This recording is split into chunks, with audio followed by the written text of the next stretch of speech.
I heard the words, "clean up after the ceremony" through the half-open door, and my blood turned to ice, because I'd just spent 6 hours planning every detail of a wedding where the bride apparently wasn't meant to survive the reception. I stood frozen in the marble hallway of the Castellano family estate, my arms full of fabric swatches and venue mock-ups, trying to convince myself I'd misheard. That cleanup meant something innocent. Floral arrangements, catering logistics. Anything except what my gut was screaming it meant. "Once the vows are done, we handle it," a second voice said, low and certain. "Make it look like her family's retaliation. Enzo gets his war, and the girl becomes a footnote." My heart slammed against my ribs. The girl. They meant Isabel Moretti, the stunning, sad-eyed bride-to-be I'd met earlier today. The woman who'd smiled politely through our entire consultation while looking like she wanted to be anywhere else. I should have run, should have dropped everything and walked straight out the front door of this beautiful, terrible house. Instead, I pressed myself against the wall and pulled out my phone with shaking hands, activating the voice memo app. "The boss doesn't know." A third voice, younger, uncertain. "Luca doesn't need to know until it's done. He agreed to the marriage to avoid war with the Morettis. He doesn't have the stomach for what comes after, but Enzo's been planning this for months. The second she's his wife, she's a legitimate target. We frame her family, and Luca finally stops playing peace negotiator and goes to war like he should have done years ago." The consigliere. I recognize that voice now. Dante Russo, the silver-haired man who'd watched me with cold calculation during this afternoon's security briefing. And Enzo. That had to be Enzo Castellano, Luca's uncle, the old guard enforcer everyone whispered about. "What about the planner?" the younger voice asked. "She's been poking around the security routes, asking about exits." My breath caught. "She's nobody, some girl with a clipboard trying to make rent. After the wedding, we'll make sure she knows to forget everything she saw here." A threat, casual and certain as commenting on the weather. The door started to open. I moved on pure instinct, turning and walking quickly but quietly back down the hall, my heels clicking against marble in what I hoped sounded like normal event planner purposefulness, rather than barely controlled panic. Behind me, voices faded as the men dispersed to whatever dark business came next. I made it to the grand foyer before my knees went weak. Made it outside to my car before I had to grip the steering wheel just to keep my hands from shaking. Made it 3 blocks away before I pulled over and played back the recording, confirming I hadn't imagined any of it. 3.5 minutes of audio that proved Isabel Moretti was being marched toward her own execution, and the groom, Luca Castellano, the terrifyingly controlled man I'd met for all of 10 minutes this afternoon, apparently had no idea. I could go to the police, should go to the police, except I'd signed an NDA so ironclad it came with implied threat. And the recording I just made was probably illegal in 17 different ways. Besides, half the Chicago PD was rumored to be on various family payrolls. Walking into a precinct might just mean walking into a different trap. I could quit, walk away, return their deposit, claim a family emergency, let someone else plan this wedding/assassination. Except my name was already on the contracts. If something went wrong, when something went wrong, I'd be the convenient scapegoat, the outsider who handled logistics. Easy to blame, easier to silence. Or I could do something so astronomically stupid it might actually work. I could stay, play the perfect planner, watch, listen, and gather enough evidence to figure out who else was involved and how to stop it without getting Isabel killed. Or myself added to whatever cleanup they had planned. My phone buzzed. A text from my baby sister. Mom's prescription came to $340. I covered it, but rent's due Friday. "You okay?" I closed my eyes. My company, Sinclair Events, the business I'd built from nothing, was currently held together by a bank loan, pure determination, and this contract. The Castellano wedding was supposed to be my break into Chicago's elite circle. The kind of publicity that led to more high-end clients, financial stability, and the ability to actually help my family instead of always scrambling. If I walked away now, I lost everything I'd worked for.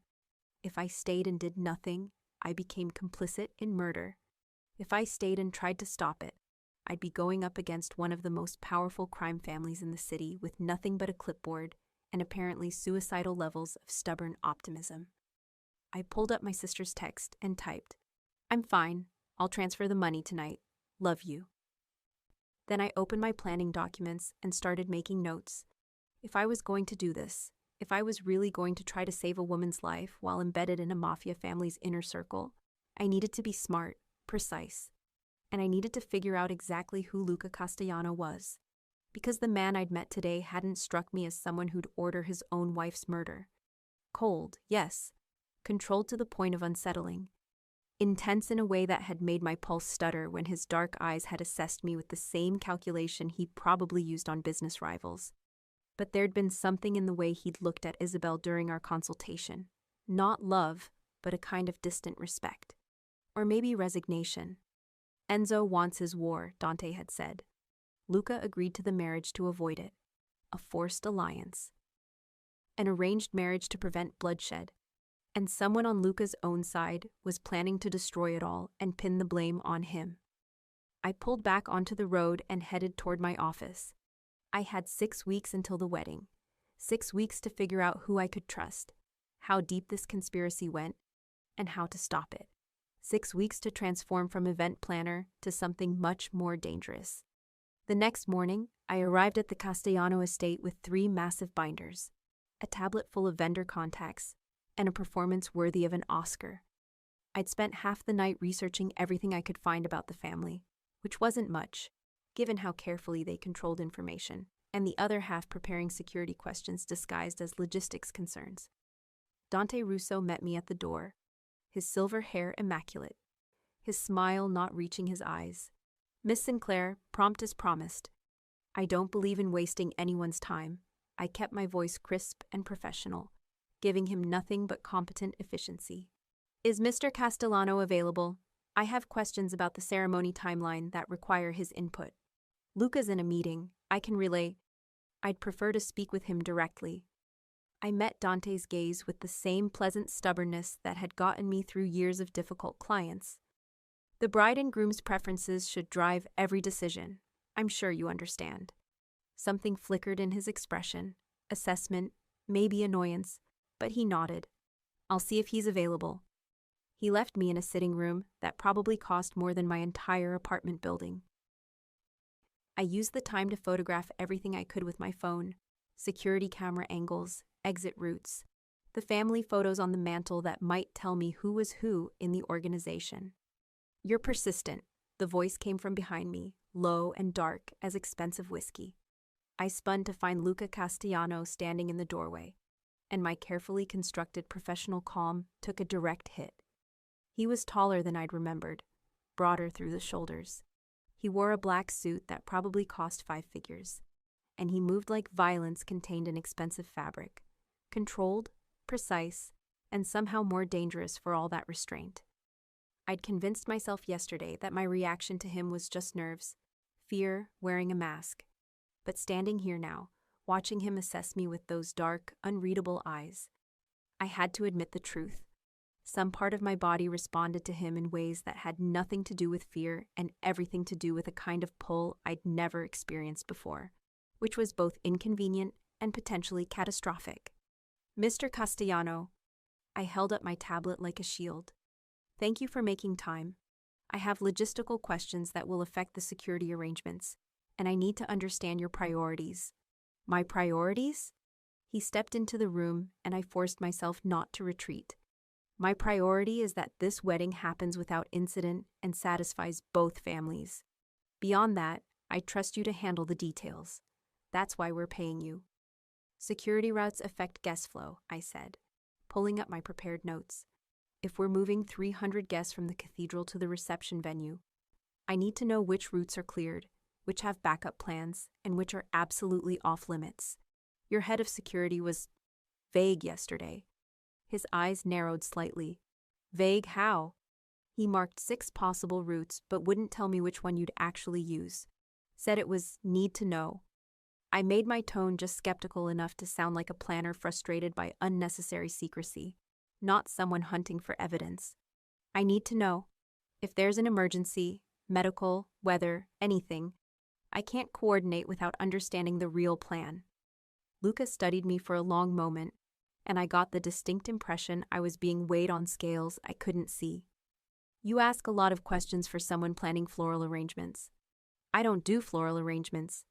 I kept my voice steady despite my racing heart. I create flawless, high-profile events where every detail works in perfect sync. That requires understanding security, timing, and contingencies. If that's too many questions for your comfort, I can recommend another planner, but I don't do my job halfway. Silence stretched between us, sharp with tension I couldn't quite name. Then his mouth curved into something that wasn't quite a smile. Dante said you were trouble. I prefer thorough. Thorough. He repeated the word like he was testing its weight. Tell me, Miss Sinclair, what exactly are you afraid is going to happen at my wedding? Everything, I thought. Your bride is going to die, your family is going to be framed, and I'm standing here pretending I don't know any of it. Nothing, I said calmly. If I do my job right. Which is why I'm asking questions now instead of scrambling during a crisis. He moved closer, and every instinct I had screamed at me to step back. I held my ground. You're very confident for someone who's never worked with my family before, he said quietly.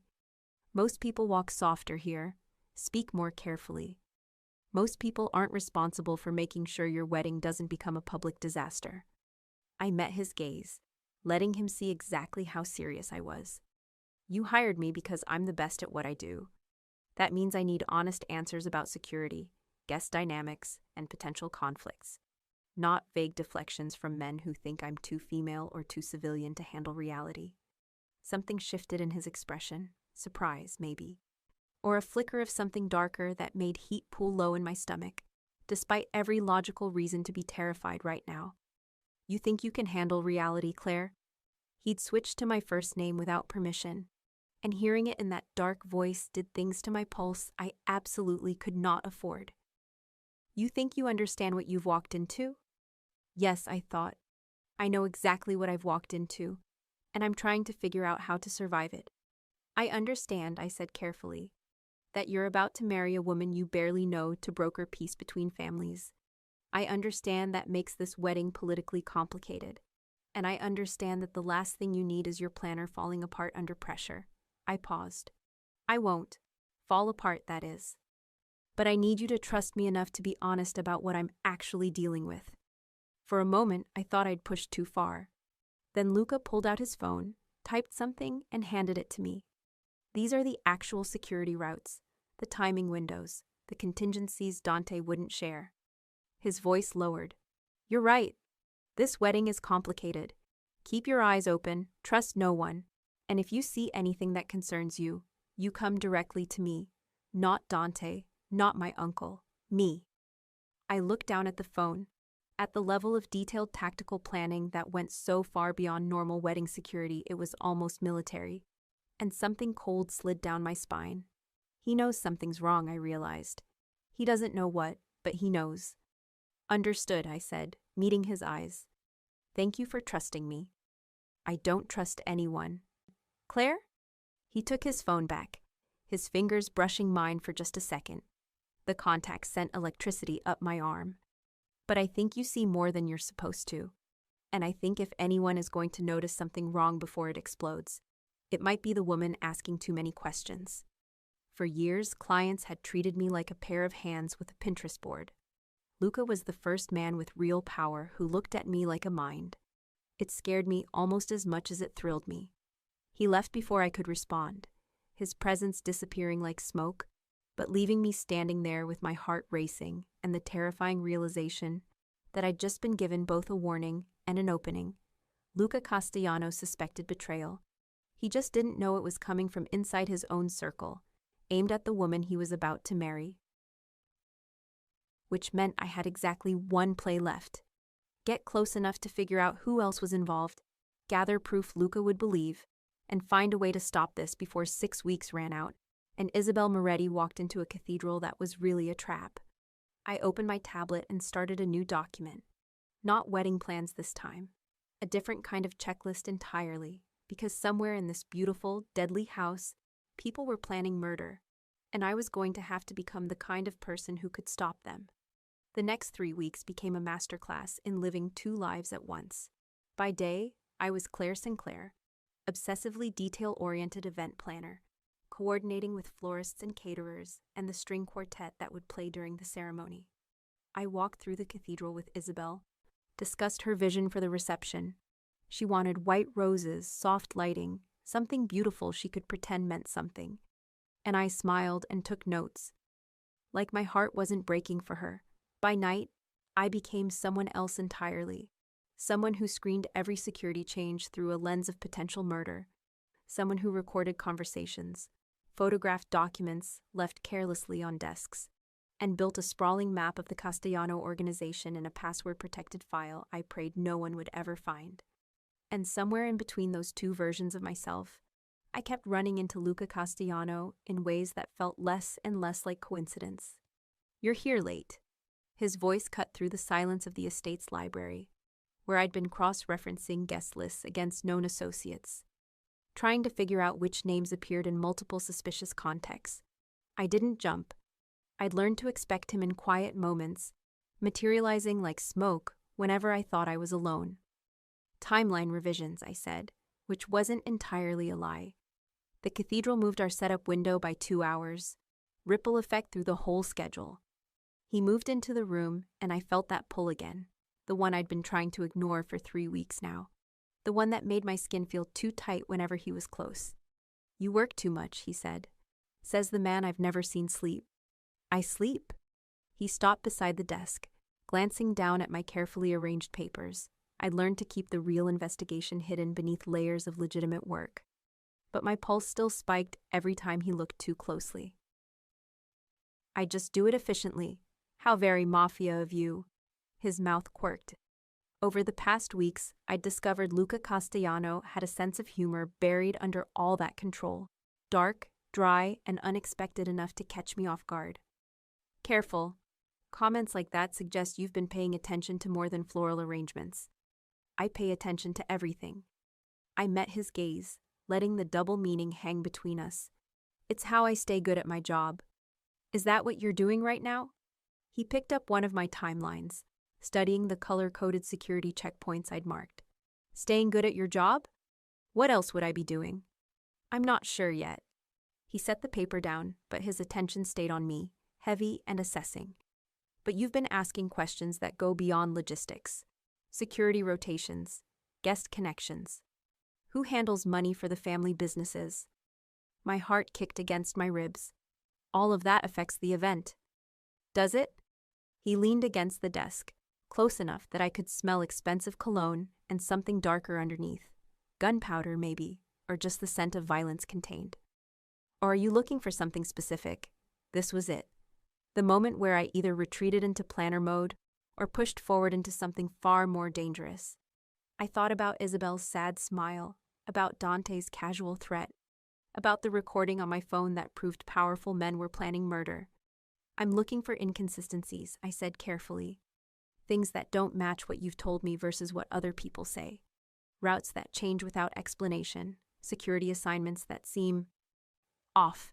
"Off how?" I pulled up a document on my tablet, one I'd been building for 2 weeks. "Your consigliere assigned Marco Bellini to the cathedral's east exit. But Marco's on payroll for the Moretti family, not yours. He's supposedly neutral ground, but having him control a primary exit point means anyone from Isabel's side could theoretically intercept the wedding party." Luca went very still. "How do you know Marco's employed by the Morettis?" "I asked your accountant about vendor payments and cross-referenced the names." Not entirely true. I'd actually found Marco's name on a suspicious financial document I'd photographed in Dante's office, but close enough. If this were a corporate merger, that would be a conflict of interest. Since this is a wedding between crime families, it seems like a potential problem. Dante made that assignment. I know, I held his gaze. Which is why I'm telling you instead of just accepting it. The silence stretched taut as a wire. Then Luca reached past me, his arm brushing my shoulder, and pulled my tablet closer. "Show me everything you found." It took an hour. I walked him through every inconsistency, every suspicious pattern, Every moment where the official security plan didn't match what I'd seen or heard. I didn't mention the recording, not yet. Not until I understood exactly where his loyalties fell. But I gave him enough to prove I'd been watching, analyzing, and finding cracks in what should have been a flawless operation. When I finished, he sat back, his expression unreadable. You realize what you're suggesting? That someone on your side is sabotaging your own wedding? I kept my voice level. Yes. And you decided to investigate this yourself instead of walking away. I don't walk away from problems. I solve them. I paused. Besides, walking away just makes me a loose end. I'm safer inside, useful, than outside knowing too much. Walking away meant my sister scrambling for rent again. My mother's prescriptions, prioritized or skipped. And Sinclair events quietly collapsing under a bank loan I could no longer service. I wasn't ready to watch my whole life get erased because powerful men couldn't keep their knives to themselves. Something shifted in his eyes. Approval, maybe, or a darker kind of respect. You're smarter than I gave you credit for. Most people are, I said. You just have to pay attention. He stood, moving into my space with that predatory grace that made my breath catch despite every logical reason to be terrified. Claire? My name in his voice was a warning and a question. If what you're suggesting is true, you're in danger just from asking these questions. I know. And you're staying anyway. I'm staying anyway. I forced myself not to retreat, even though he was close enough now that I could feel heat radiating from him. Someone's planning something terrible. I don't know exactly what yet, but I know it involves your bride, your family's reputation, and probably a lot of blood. So yes, I'm staying. Because walking away means people die, and I'm apparently not the kind of person who can live with that. For a moment, neither of us moved. Then his hand came up, fingers brushing my jaw in a touch so light I might have imagined it. Apparently, he said quietly, neither am I. My pulse thundered. This close, I could see the exhaustion he hid so well, the weight of holding together an empire built on violence while trying to avoid a war he never wanted. Could see the exact moment his gaze dropped to my mouth and then back up, a flicker of want he controlled as ruthlessly as everything else about himself. Luca, I need you to do something for me. His hand dropped, but he didn't step back. Tomorrow, you're meeting with Isabel for the final dress fitting. I want you to really talk to her. Find out what she knows about her family's position on this marriage. Find out if she trusts anyone on her side. You think her family might be involved in whatever's happening. I think everyone is a potential threat until proven otherwise.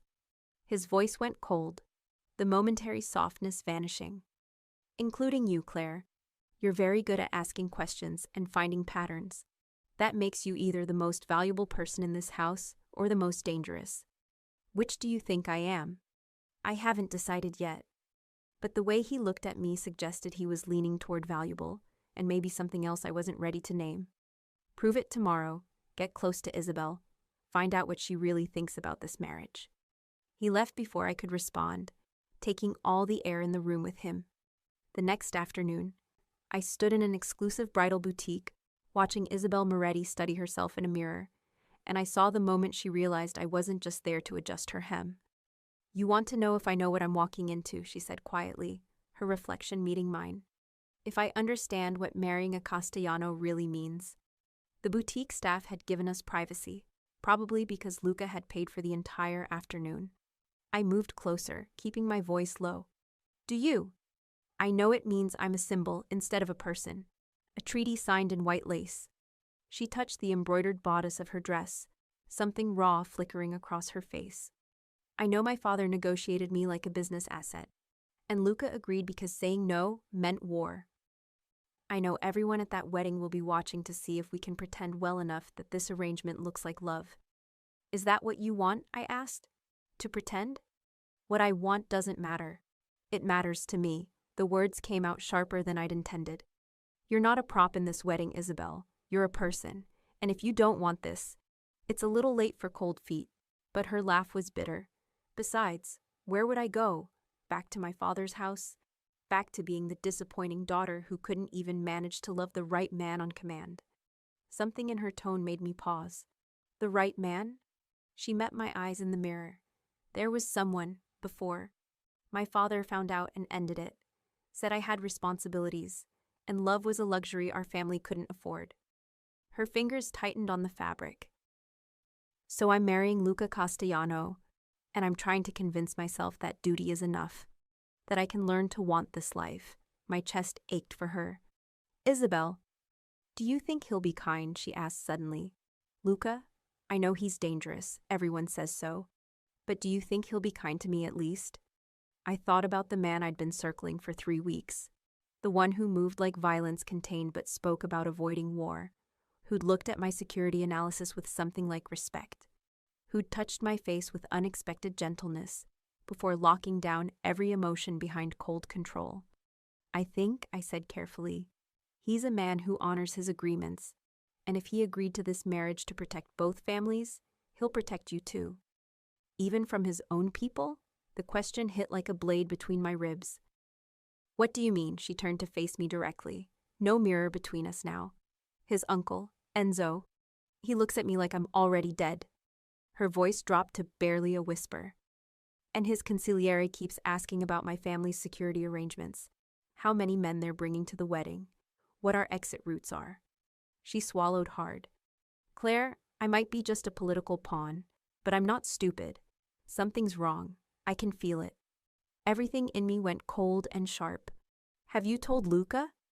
Told him what? That his uncle makes me nervous? That I have a bad feeling? She shook her head. He'd think I'm paranoid. Or worse, trying to sabotage the alliance before it even starts. I'm supposed to be the bridge between our families, not the woman crying wolf about shadows. I made a choice in that moment, maybe the most dangerous one yet. Isabel, I waited until she met my eyes. If I tell you something, will you trust me to be on your side, no matter how strange it sounds? She studied my face, and I saw the intelligence Luca's people kept underestimating. Are you about to tell me I'm right to be scared? Yes. Then I'm listening. I pulled out my phone and played her 30 seconds of the recording, just enough to hear Dante's voice saying the girl becomes a footnote, and a reference to making it look like her family's retaliation. The blood drained from her face. I don't know everyone involved yet, I said quickly, but I know it goes high enough to be dangerous, and I know Luca doesn't know about it, or if he does, he's the best actor I've ever met. I've been gathering evidence, trying to figure out who's really behind it and how to stop it. Stop it? Her voice shook. Claire, these are some of the most dangerous men in Chicago. You can't just... I can't walk away and let you die, I cut in. I won't. So I'm staying, I'm watching, and I'm trying to find a way to expose this without getting us both killed. I paused. But I need your help. I need to know everyone on your side you trust completely. Every detail about your family's security. Everything that might give me leverage or information. Why? She whispered. Why would you risk this for me? Because I'd spent years being overlooked, dismissed, treated like my work and my voice didn't matter. Because I'd built a company from nothing only to watch it constantly threatened by people with more power and fewer ethics. Because I knew what it felt like to be a pawn in someone else's game. Because you deserve better than being someone's footnote, I said. And because I'm apparently the kind of idiot who can't let that happen. She stared at me for a long moment. Then she reached for her own phone. My cousin, Antonio. He's head of my family's security, and he's loyal to me, not my father. If anyone on my side would help us, it's him. Okay, good. My mind raced. We need to be careful about how we approach this. Claire. Her hand caught mine, squeezing hard. Thank you for seeing me, for not just accepting that this is how it has to be. I squeezed back, making a silent promise I hoped I could keep. You're going to walk out of that cathedral alive, Isabel. I don't care who I have to go through to make it happen. That night, Luca found me in the estate's kitchen at nearly midnight, stress eating my way through what had probably been someone's expensive imported chocolate. Did you talk to Isabel? He didn't bother with greetings anymore. We'd moved past that. Yes. I broke off another piece of chocolate, mainly to give my hands something to do. She's terrified. She knows something's wrong but doesn't know what. And she mentioned your uncle looks at her like she's already dead. His expression went arctic. Enzo, is he? I hesitated. Would he have reason to want this marriage to fail? My uncle thinks peace is weakness. He's been trying to push me toward war with the Morettis for years. Luca moved into the kitchen, close enough that I could feel the danger radiating off him like heat. If he's involved in this, then we need proof before you confront him, I cut in. Proof that's so clear he can't deny it or spin it. Otherwise, it's your word against his, and that splits your family right when you need unity most. He caught the word. This stopped being your job the moment it became an investigation, Claire. You should be running as far from this as possible. Little late for that, I met his gaze, refusing to back down. Besides, you need me. I can get into places, hear conversations, ask questions that won't raise suspicion because I'm just the planner. Your men will talk around me like I'm furniture. My men, he said quietly, are dangerous, and if they realize you're digging into their business, I know the risks. I did. I'd been cataloging them for 3 weeks. Every new piece of information adding weight to the terrible certainty that I was in far deeper than any sane person should be. But Isabel doesn't deserve to die because powerful men couldn't figure out how to coexist, and you don't deserve to be framed for a murder you didn't order. You think I care about what I deserve? I think you care about control. I kept my voice level even though he was close enough now that I could see the exact moment his pupils dilated. And someone's trying to take it from you. Someone inside your own organization is planning to kill your bride, start a war, and make you the scapegoat. So yes, I think you care. I think you care a lot. His hand came up, fingers curling around the back of my neck in a grip that was both possessive and careful. You're playing a very dangerous game, Claire. So are you, I breathed. The difference is, I'm not pretending I can control the outcome. Being this close to him felt like standing on the yellow line of a racetrack, every instinct screaming danger while something reckless in me leaned closer to the speed. For a heartbeat, I thought he might kiss me. His gaze dropped to my mouth, his thumb brushing the pulse point at my throat where my heartbeat was probably betraying exactly how much I wanted him to close that last inch of distance. Then his phone buzzed, shattering the moment. He stepped back, checking the screen, and his expression went cold and focused. Dante's called a meeting, family only. His eyes met mine, which means something's about to move. I need you to stay here tonight. Don't leave the estate. Luca, stay, here. It wasn't a request. If this is about moving their plan forward, I need to know you're somewhere I can keep you safe. He left before I could argue, taking all the oxygen in the room with him.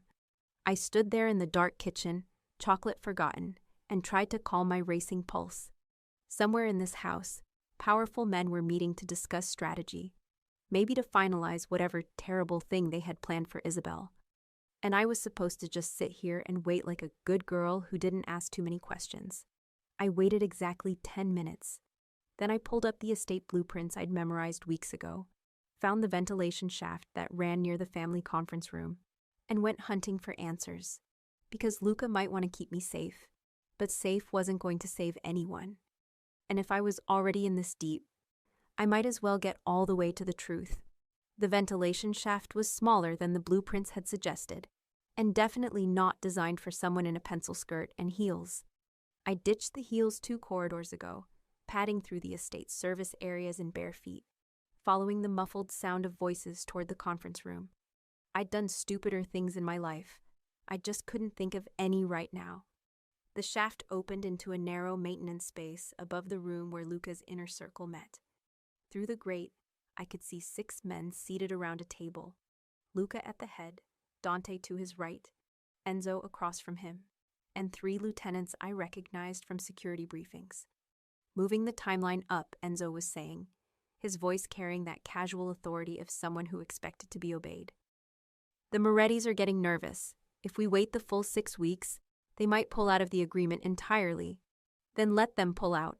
Luca's voice was cold. I'm not rushing this wedding just because Antonio Moretti is having second thoughts. It's not Antonio having second thoughts, Dante cut in smoothly. It's his cousin. Apparently Isabel's been asking questions, getting nervous about security arrangements. My pulse spiked. They knew. Somehow, they knew she was suspicious.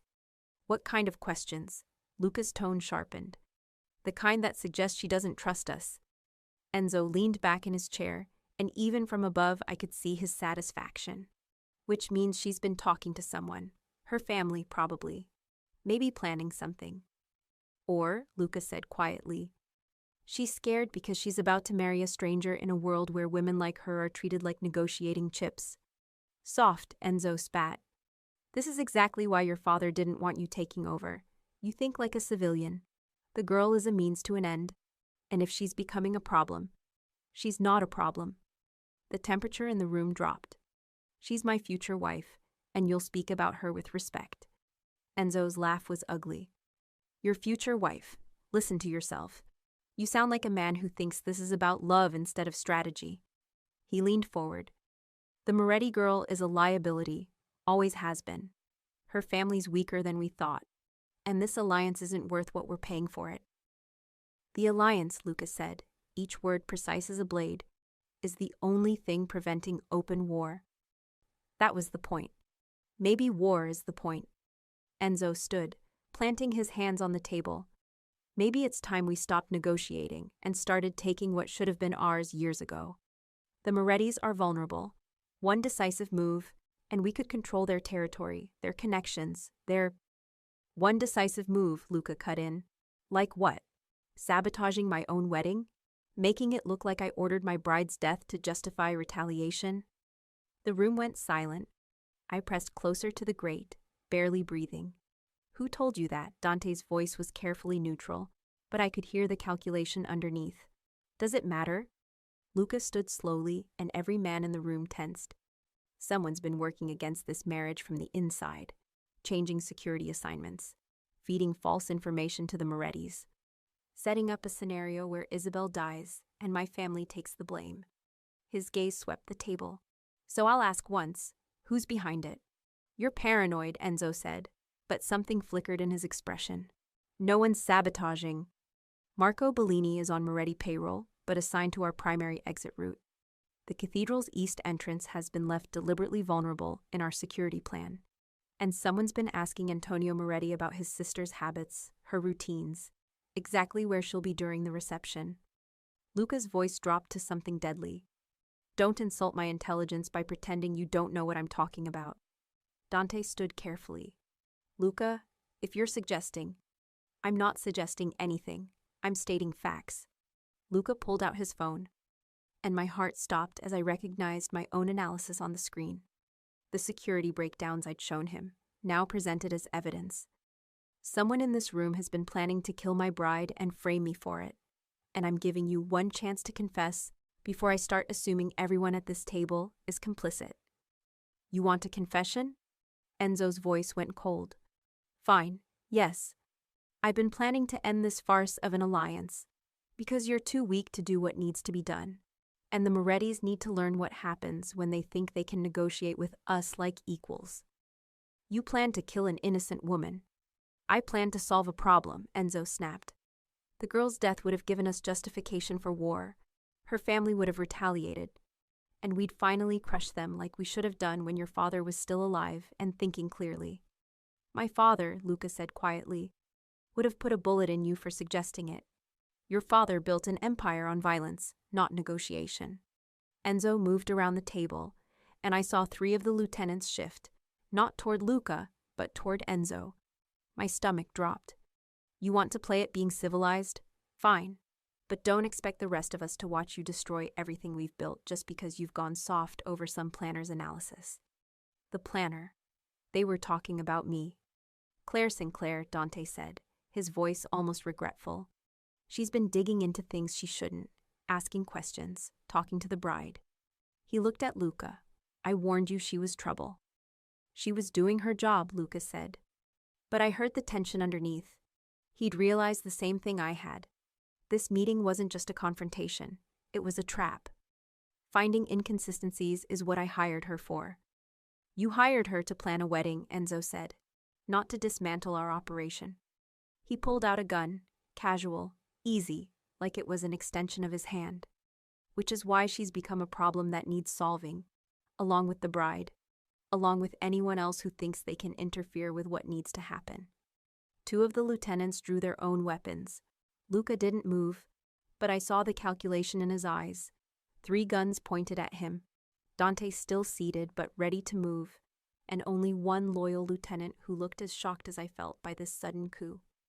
"You're making a mistake," Luca said quietly. "Kill me, and you won't hold the family. Too many people are loyal. To your father's legacy, not yours," Enzo cut in.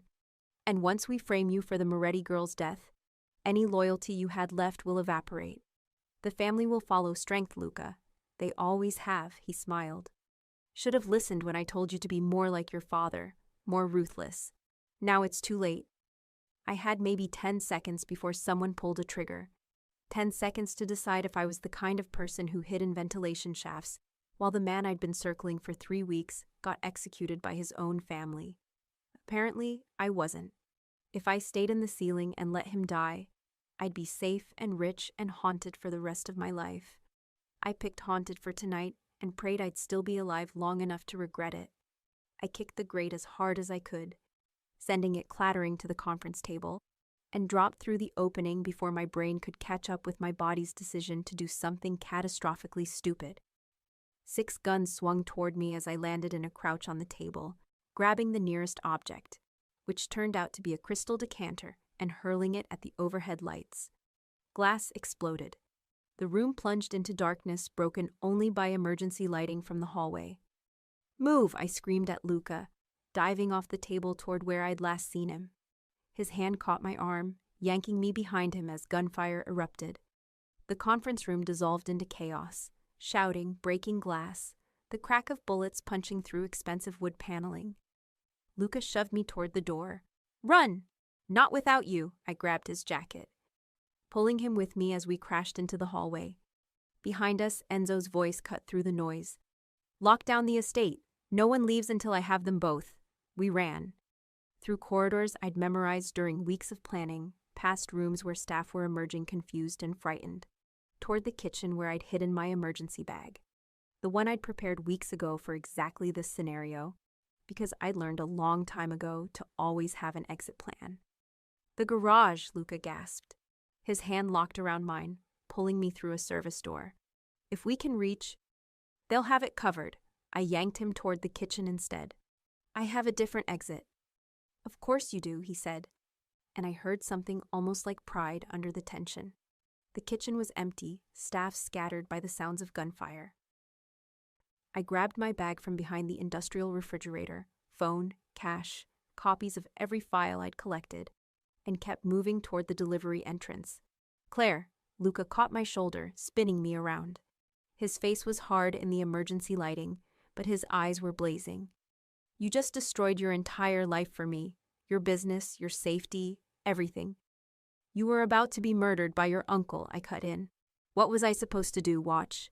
"Yes." His hands framed my face, urgent and intense. "You were supposed to stay safe and stay out of it, not drop through a ceiling like some..." I kissed him. It was desperate and furious and probably terrible timing, but I'd been wanting to do it for 3 weeks, and we were very likely about to die, so priorities seemed flexible. He made a sound low in his throat and kissed me back hard enough to steal my breath, his hands sliding into my hair, his body pressing mine against the wall in a way that lit up every nerve ending I had. I'd meant it as a distraction, maybe a goodbye. The way he kissed me back felt nothing like either. It felt like a claim I had absolutely no business wanting as much as I did. Then reality crashed back in as we heard shouting getting closer. "Garage," Luca breathed against my mouth, pulling back just enough to meet my eyes. "We can't run forever. I need to get you somewhere safe, regroup, and figure out who's still loyal." "I'm not leaving Isabel," I said immediately. "If Enzo's moving now, she's in immediate danger." "Enzo doesn't know you told her about the plot. Dante does. He said I'd been talking to the bride." I grabbed Luca's hand, pulling him toward the delivery door. "We get Isabel somewhere safe first. Then we figure out how to stop this without getting everyone killed." His jaw tightened, but he nodded. "Her family's estate. If we can get her there..." "We call Antonio first. Make sure he knows what's happening and can secure the location. I was already pulling out my phone, pulling up the number Isabel had given me. Then the delivery entrance exploded inward, 3 of Enzo's men blocking our exit with guns drawn. Hands up, the lead one ordered. Both of you, now. Luca shifted in front of me, his body becoming a shield. Stand down, Marcus. This is between me and Enzo. Let Claire walk away. Can't do that, boss. Marcus actually looked regretful. She knows too much. Enzo's orders are clear. No witnesses.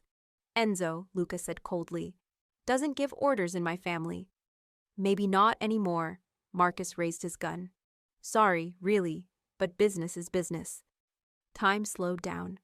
I saw Marcus's fingers start to tighten on the trigger, saw Luca tensing to move, saw the exact trajectory that would put him between me and the bullet. And I remembered the industrial-sized pot of boiling water I'd seen on the stove when we'd entered the kitchen. I grabbed Luca's arm and yanked him down as I kicked the pot off the burner. 20 gallons of scalding water hit the floor in a wave, and Marcus and his men scattered, screaming. Go! I shoved Luca toward the now unguarded entrance. We burst out into the night, alarms blaring behind us, the estate lighting up like a prison under siege. Luca's hand stayed locked around mine as we sprinted across the lawn toward the delivery access road I'd scouted as an emergency route. My car, I gasped, pointing toward where I'd deliberately parked outside the main security perimeter. Keys in my bag. We reached it with 30 seconds to spare before estate security vehicles came screaming around the corner. I drove, fast and reckless, through Chicago's back roads, while Luca called numbers I didn't recognize, his voice sharp and urgent as he sorted loyal from traitorous in his organization. Antonio's securing his sister, he said finally, ending the 5th call. She's at a bridal shower at their family estate, surrounded by their security. He knows about the plot now, says he'll keep her locked down until we figure this out. Good. My hands were shaking on the wheel. Adrenaline and terror and the lingering taste of his mouth on mine making it hard to think clearly. That's good. Now we just need to survive the next 24 hours, Luca finished grimly. Expose Enzo's coup before he consolidates power. Prevent the war he's trying to start. And somehow keep you alive when you're now the star witness to a mafia power struggle. Easy, I said, the hysteria bubbling up. Totally manageable. He made a sound that might have been a laugh if we weren't currently fleeing for our lives. Then his hand covered mine on the gear shift, squeezing once. Claire, what you did back there was insane? Saved my life. His voice went rough. You dropped through a ceiling into a room full of armed men because I was in danger. That's not just insane. That's stupid, I offered. Brave. He turned my hand over, his thumb tracing my racing pulse. And the most foolishly courageous thing anyone's ever done for me. I risked a glance at him. This dangerous man who'd somehow become someone I'd throw myself into chaos to protect. For the record, I'd really like to survive long enough to do that again. The kissing part, not the chaos part. Both, he said, his voice dropping to something dark and full of promise. When this is over, I'm keeping you. Not as my planner, as my partner. Someone who sees everything I miss and calls me on my mistakes. Someone who drops through ceilings when I'm too stubborn to ask for help. That's a terrible job description. It's the only one I'm offering. His hand tightened on mine. You're in this now, Claire, all the way. And I don't let go of what's mine. The possessiveness should have scared me. Instead, it sent heat pooling low in my stomach. Want and terror tangling together in ways I'd untangle later, if we survived. Then we'd better make sure we both live through this, I said. Because I didn't go through 3 weeks of investigation and ceiling crawling just to die before I get to be insufferably right about everything. His laugh was dark and genuine.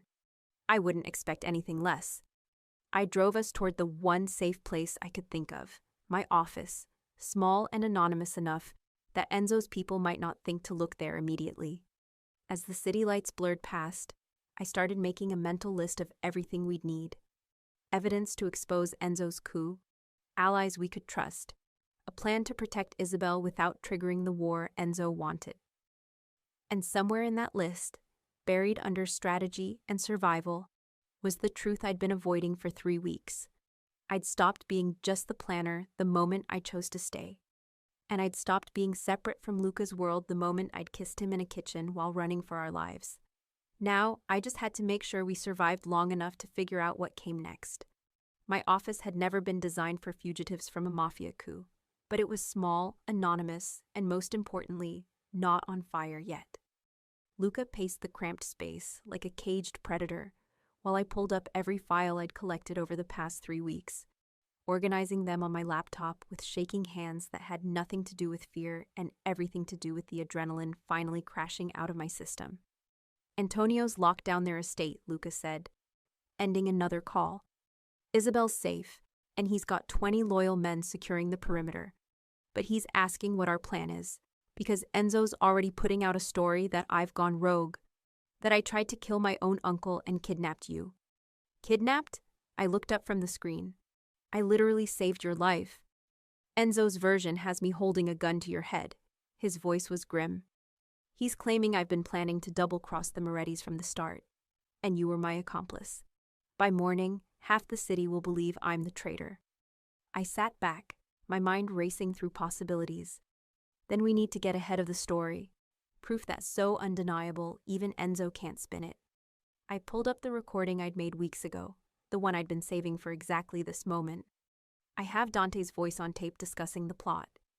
And I have all the security documents showing the sabotage. But we need more. We need something that shows Enzo's been planning this coup for longer than just tonight. Financial records, Luca said immediately. If he's been paying off my lieutenants, there's a trail. The family accountant, Sophia, she's loyal to me, not Enzo. If I can get her to pull the files, do it. I handed him my phone. Call her now. Tell her to send everything to this email address.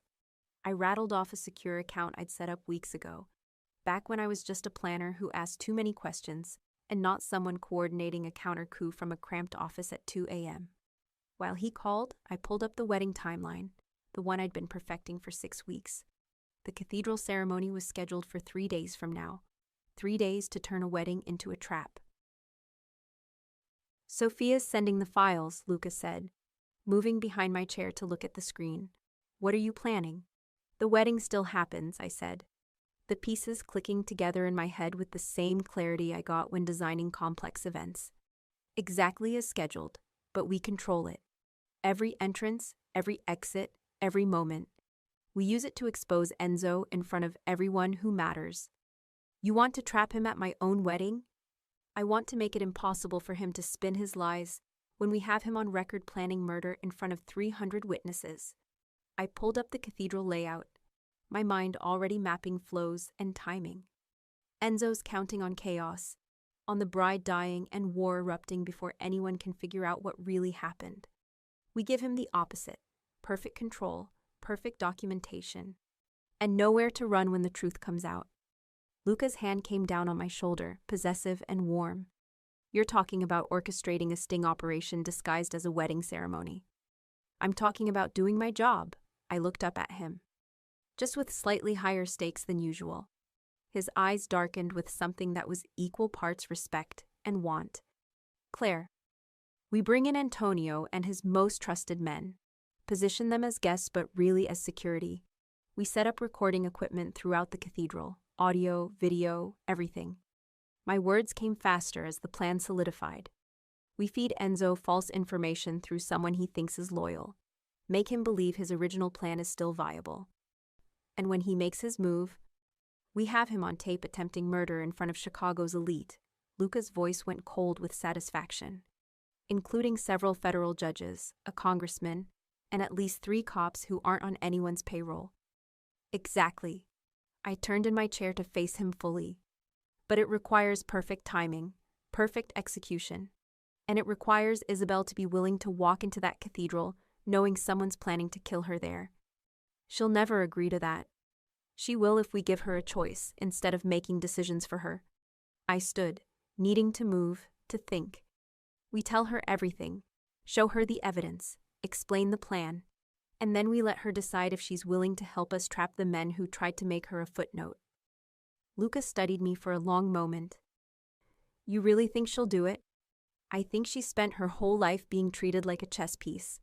And I think when you offer someone real power, the chance to take down the people who tried to kill her, they don't say no. I paused. Besides, we'll make sure she's never actually in danger. The ceremony itself is clean.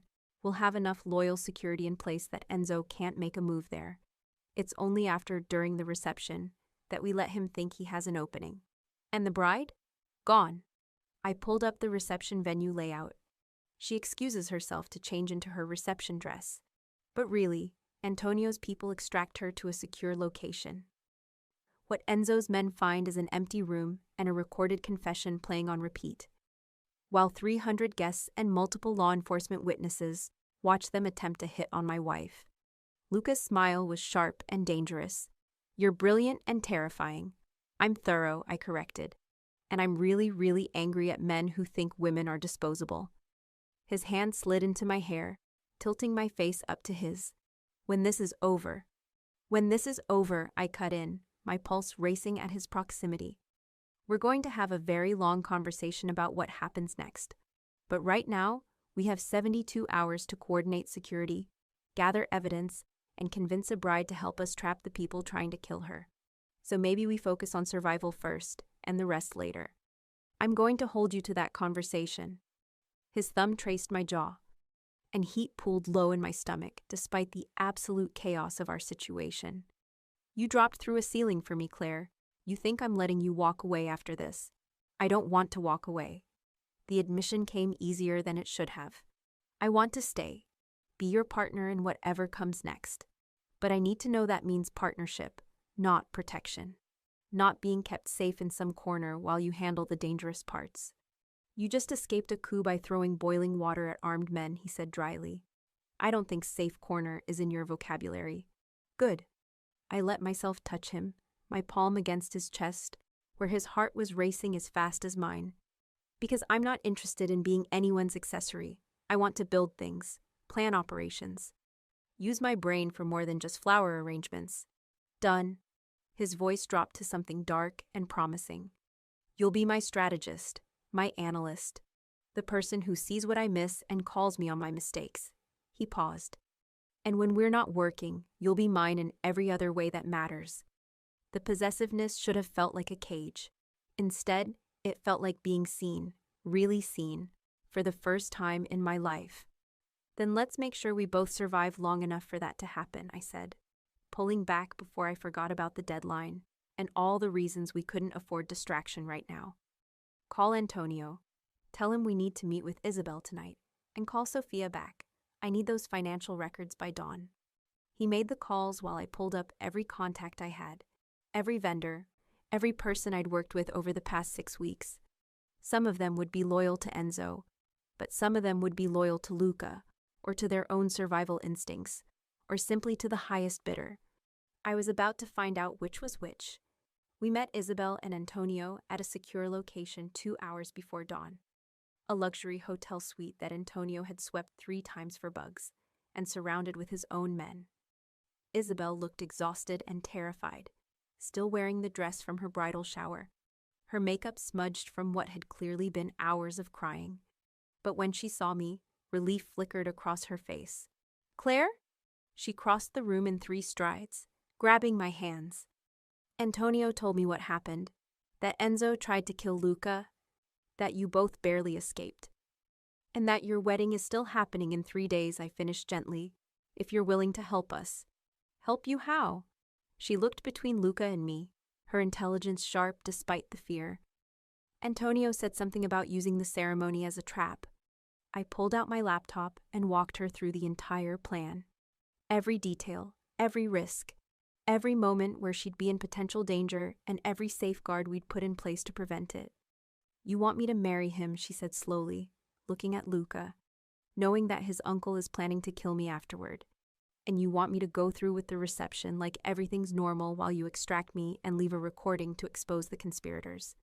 Yes, I said simply, but only if you choose it. If you'd rather, we can extract you now. Get you out of the city, somewhere Enzo can't reach. But that means he wins. He'll spin whatever story he wants, and the war he's trying to start might happen anyway. Or, Luca added, his voice careful. You can help us end this. Expose the people who tried to use you as an excuse for bloodshed. And walk out of that cathedral with the power to choose your own life, not as my wife, but as someone who took down the men who thought she was disposable. Isabel was quiet for a long moment, her fingers twisting together. Then she looked at Antonio. What do you think? I think, her cousin said slowly, that you've spent your whole life doing what our family told you to do. And I think this might be the first time someone's asking what you actually want. He paused. I'll support whatever you decide, but if you want to do this, I'll make damn sure you're protected every second. She turned back to me. If I do this, if I help you trap Enzo, what happens to the marriage?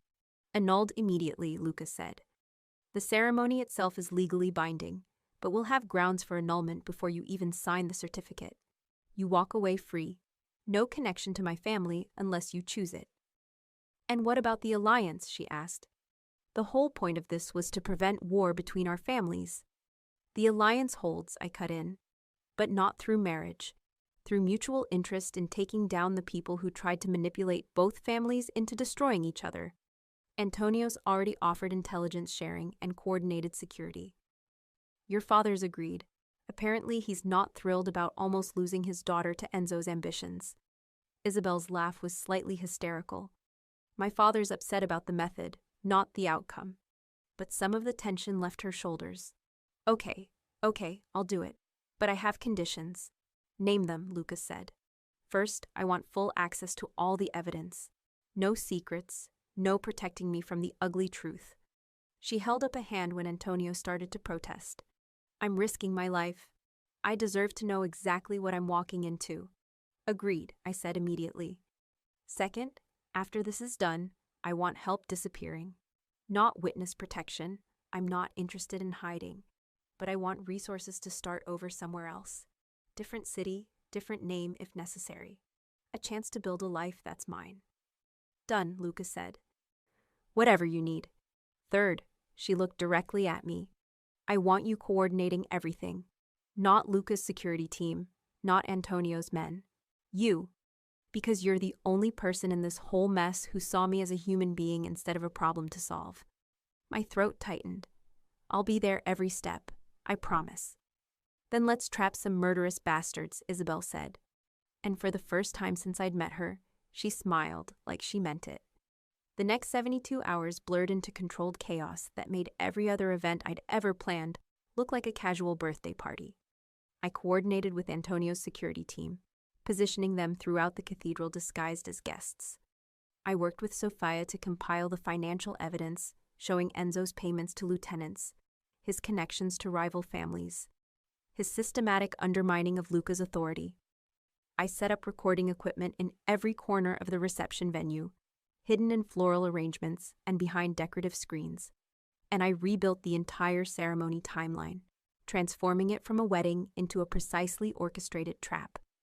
Luca worked parallel to me, reaching out to every loyal contact he had, consolidating support, and preparing for the confrontation that would happen when Enzo realized he'd been outmaneuvered. We barely slept, running on coffee and adrenaline, and the occasional stolen moment when he'd pull me aside for a kiss that tasted like desperation and promise.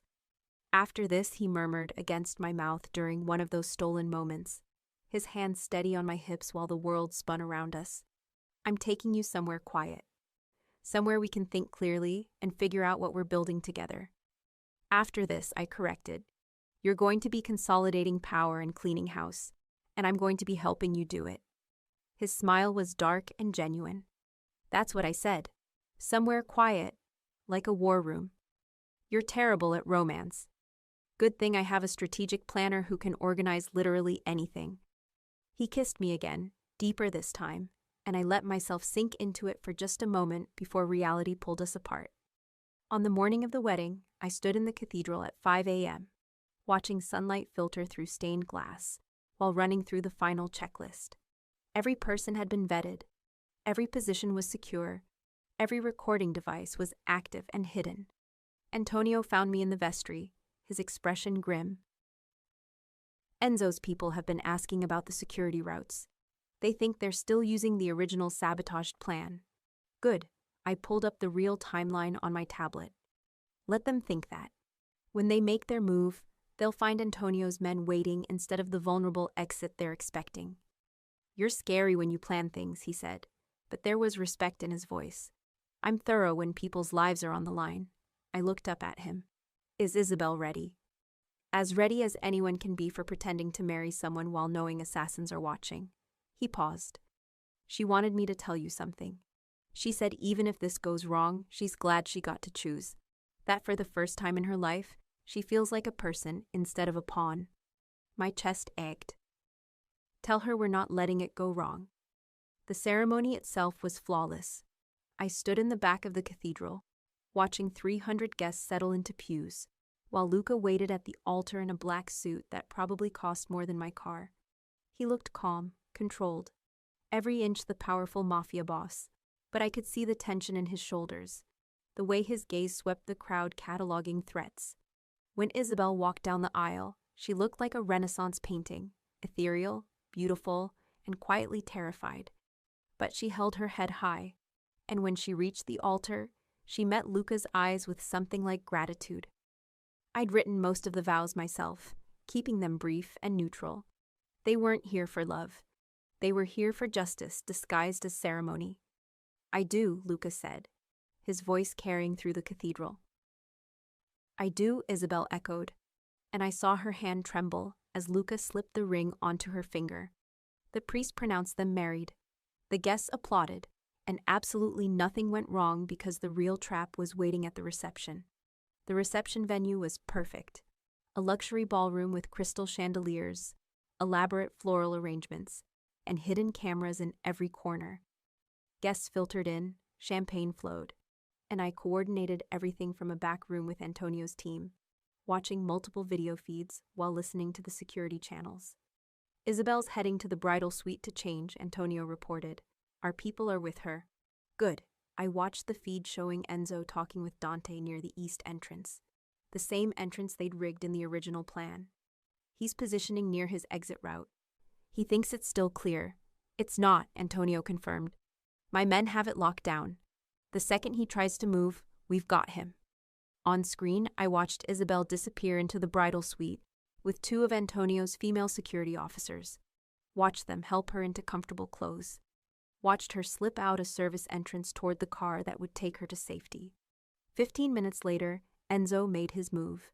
He nodded to Dante, who signaled two men I didn't recognize. They headed toward the bridal suite while Enzo started working the crowd, creating distance between himself and what was about to happen. The men reached the suite, pushed open the door, and found an empty room with a laptop playing a recorded confession on loop. This is Dante Russo, the recording said. Crystal clear through the speaker system I'd built into the suite. We clean it up after the ceremony. The girl disappears, and it looks like his family did it. Then Enzo's voice. The girl is a liability. Time we stopped negotiating and started taking what should have been ours. Then more voices, more evidence. Week after week of recordings I'd collected. Financial documents scrolling across the laptop screen. Proof so overwhelming that even Chicago's notoriously corrupt legal system couldn't ignore it. The two men froze. Behind them, Antonio's team appeared, blocking the exit. In the ballroom, every screen, installed as digital decoration for the reception, flickered to life with the same recording, the same evidence, broadcasting to 300 witnesses including 2 federal judges, a congressman, and multiple law enforcement officers who suddenly looked very interested in the men trying to flee toward the exits. Enzo's face went white, then red, then calculating. He started moving toward the east entrance, his planned escape route, where Luca was waiting with 6 loyal lieutenants and a coldly satisfied smile.